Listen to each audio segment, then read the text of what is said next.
इतना अहंकार, इतना गर्व अगर होता है तो एक ना एक दिन आपका गर्व तोड़ने वाले लोग आएंगे। ये अच्छा नहीं है। लोगों के गले पड़ने की फुर्सत है और कम से कम मीटिंग में रखो, जो सत्यता है वो भी नहीं। राज्यसभा में मंगलवार को ऑपरेशन सिंदूर पर चर्चा के दौरान विपक्ष के नेता मल्लिकार्जुन खड़गे ने केंद्र सरकार और खासकर प्रधानमंत्री नरेंद्र मोदी पर तीखे और भावनात्मक आरोप लगाए। उन्होंने पहलगाम आतंकवादी हमले के बहाने न सिर्फ केंद्र की सुरक्षा व्यवस्था पर सवाल उठाए, बल्कि पीएम मोदी के साल 2015 की पाकिस्तान यात्रा से लेकर अमेरिका के राष्ट्रपति डोनाल्ड ट्रंप की कथित भूमिका तक का मुद्दा संसद में जोर शोर से उठाया। खड़गे ने अपनी बात की शुरुआत पहलगाम आतंकवादी हमले में मारे गए निर्दोष लोगों को श्रद्धांजलि देकर की और एक मामरिक कविता पढ़ते हुए कहा कि मेहंदी वाले हाथों ने पति की लाश उठाई, रोते बच्चों ने पिता खोया है और लाचार नारी ने अपनों को मरते देखा है।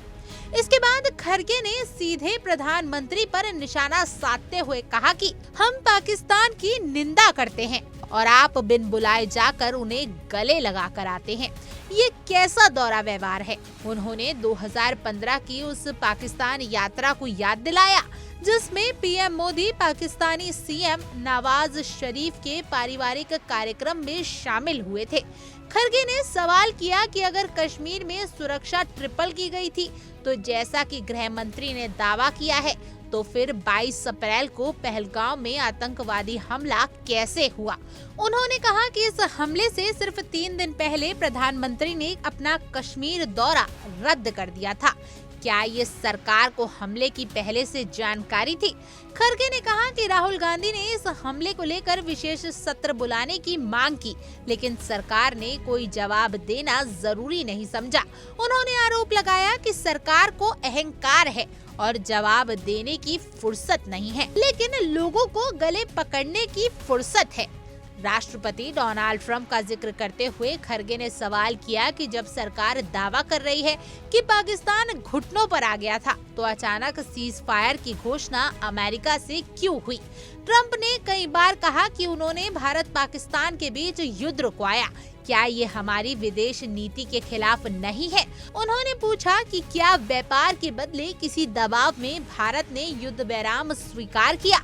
खड़गे ने कहा कि प्रधानमंत्री को ये बताना चाहिए कि भारत के कितने जेट गिरे और क्या सीज फायर की घोषणा भारत सरकार ने की या अमेरिका ने थोप दी। उन्होंने कहा, हमारी परंपरा रही है कि तीसरे पक्ष की भूमिका कभी नहीं मानी जाती, लेकिन आपने ट्रंप को क्यों चुपचाप सब करने दिया? मल्लिकार्जुन खड़गे ने सत्ता पक्ष पर सेना और महिलाओं के अपमान के मुद्दे को भी घसीटा। उन्होंने कहा कि मध्य प्रदेश के एक भाजपा नेता ने सेना की महिला अधिकारी को लेकर अपमानजनक बयान दिया। इसके अलावा आपको बता दें कि मल्लिकार्जुन खड़गे ने सत्ता पक्ष पर सेना और महिलाओं के अपमान के मुद्दे को भी घसीटा। उन्होंने कहा कि मध्य प्रदेश के एक भाजपा नेता ने सेना की महिला अधिकारी को लेकर अपमानजनक बयान दिया और राज्यसभा के एक सांसद ने पहलगाम हमले की शहीदों की विधवाओं को वीरांगना जैसा नहीं बताया। उन्होंने पूछा, क्या यही आपकी महिलाओं के प्रति इज्जत है?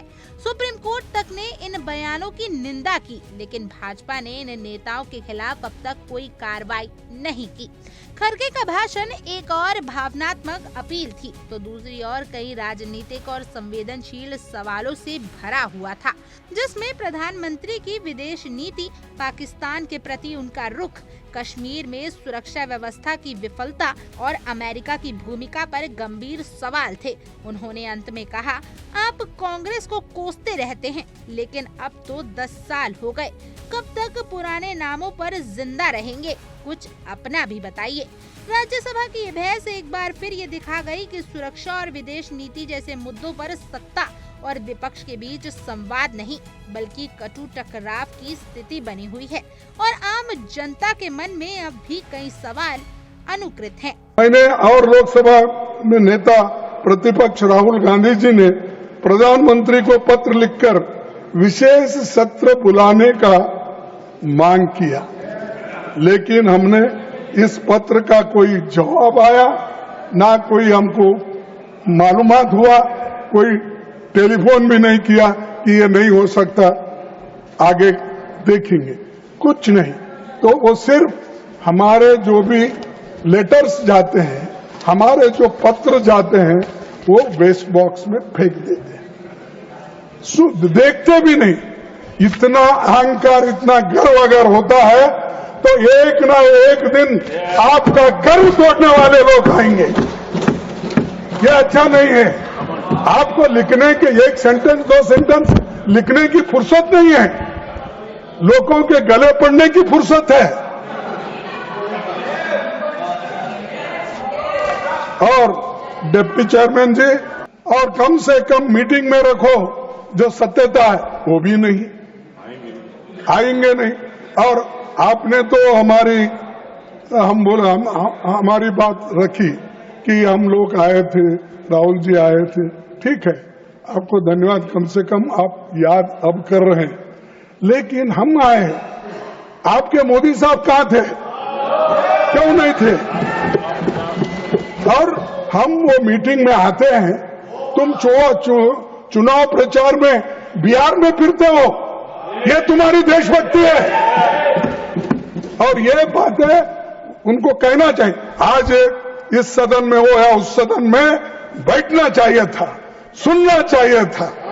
और सुनने की क्षमता जब नहीं है तो आप उस कुर्सी पे बैठने के लायक नहीं हो। धैर्य होना चाहिए। आपने धैर्य की बात की, वो धैर्य आपका दे दो उनको थोड़ा, कम से कम।